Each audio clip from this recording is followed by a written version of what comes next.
मेरा नाम डॉक्टर रुचिका टंडन है। मैं एक न्यूरोलॉजिस्ट हूँ और हाल फिलहाल मेरे साथ एक साइबर फ्रॉड हुआ है। तब तक मुझे आइडिया नहीं लगा कि क्या हो रहा था, क्योंकि वो अकाउंट्स देते थे जो रिट वगैरह उन्होंने डाली थी कोर्ट में, डॉक्यूमेंट्स भेजते थे, उनमें सील लगी रहती थी, कोर्ट की सिग्नेचर्स होते थे और वो काफ़ी ओरिजिनल लगता था। और जब ये सारा पैसा around between 2 to 3 crore transfer हो गया उनका अकाउंट में, तब फिर उन्होंने कहा कि हम बेल दे सकते हैं, तो आप ड्यूटी पर आप जा सकते हो।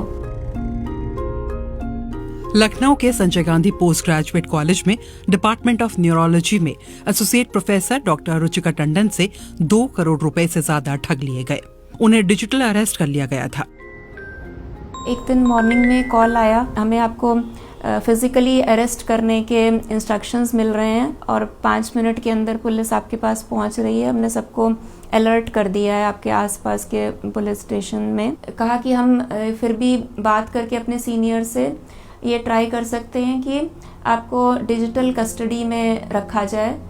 डॉक्टर रुचिका से कहा गया कि उनके खाते से रकम नरेश गोयल के खाते में गई, जिसे मनी लॉन्ड्रिंग और तस्करी में इस्तेमाल किया गया है। कुछ ऐसा माहौल बनाया गया कि ना चाहते हुए भी उन्हें इस पूरी कहानी पर यकीन आने लगा। उन्होंने कहा था कि जो पैसा जो मनी लॉन्ड्रिंग हुई है वो नरेश गोयल का नाम लेते थे कि उनके अकाउंट में गया है।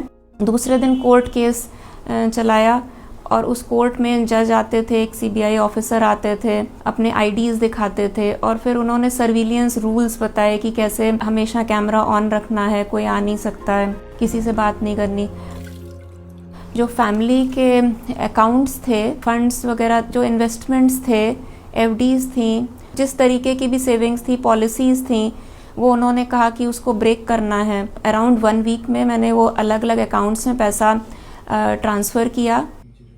जाल फैलाने वाले लोगों ने डॉक्टर रुचिका से कहा कि वेरिफिकेशन के लिए पैसा आरबीआई के खाते में जमा कराना होगा और अगर बाद में उनका इससे कोई लेना देना नहीं होगा तो पैसा वापस मिल जाएगा। मम्मी को मदर को यही बताते थे कि बैंक में जाएंगे तो किसी से कुछ कहना नहीं है। जो बैंक है उसमें ये बताना है कि हमें प्रॉपर्टी खरीदनी है, इस वजह से हम ये पैसे हमें चाहिए। और ये भी इंस्ट्रक्शंस देते थे कि अगर ज़्यादा बैंक वाले ज़्यादा कुछ पूछते हैं तो आपको उनको बोलो कि this is none of their business.